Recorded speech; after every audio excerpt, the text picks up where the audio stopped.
નમસ્કાર મિત્રો, બચત અને રોકાણમાં શું તફાવત? બચત એટલે આપણી આવકના જે પૈસા વધે એને બચત તરીકે આપણે ઓળખીએ. પણ બચતના પૈસા ક્યાં હોય?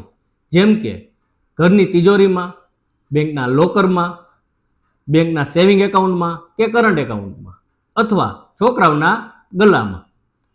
હવે બચત કરવાથી આપણા પૈસા સેફ છે પણ એનો ગ્રોથ નથી.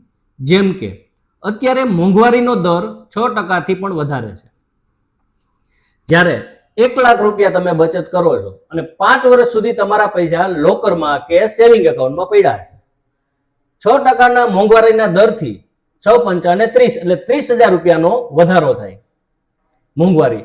હવે 1 લાખની વેલ્યુ 1,30,000 થશે.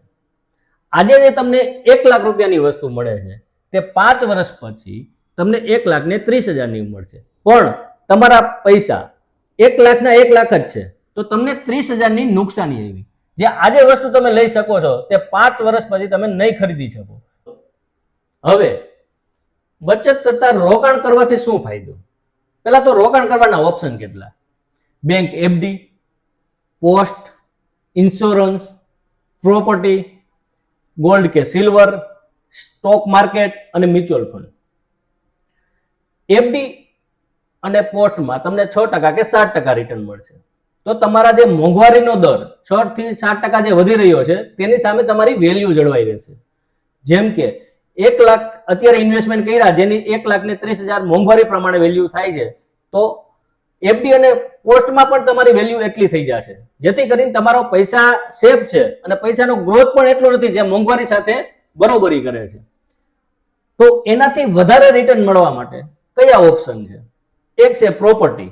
તો પ્રોપર્ટીમાં એમાં પણ લોંગ ટાઈમે જોઈએ તો 8% 10% ની આસપાસ રિટર્ન બને છે. ટૂંકા ગાળામાં વધારે રિટર્ન બને પણ ટૂંકા ગાળા માટે પ્રોપર્ટી માટે વેલ્યુ પણ વધારે હોય છે. 20 લાખ 30 લાખ કે 50 લાખ રૂપિયા. આપણે 1 લાખ હોય તો 1 લાખથી પ્રોપર્ટી આવતી નથી એટલે પ્રોપર્ટીનો ઓપ્શન પણ આપણા માટે નથી. ગોલ્ડ કે સિલ્વર જે એવરેજ 8 થી 9% રિટર્ન 10 વર્ષ 20 વર્ષની કમ્પેરિઝનમાં દીધું છે. 2 વર્ષમાં ગોલ્ડના પણ ડબલ ભાવ થઈ ગયા છે પણ એ શોર્ટ ટાઈમ રિટર્ન છે. Long time return average 9% return gold આપેલું છે. હવે એ સિવાયના ઓપ્શન જે 10% ઉપર રિટર્ન આપે એવા બે જ ઓપ્શન છે, એક સ્ટોક માર્કેટ અને મ્યુચ્યુઅલ ફંડ. સ્ટોક માર્કેટમાં 1979 થી 100 રૂપિયાનો સેન્સેક્સ આજે 83,000 રૂપિયા છે. એટલે કે 16%ના રિટર્નથી 46 વર્ષમાં રિટર્ન દીધું. 46 વર્ષમાં 16% રિટર્ન આપ્યું.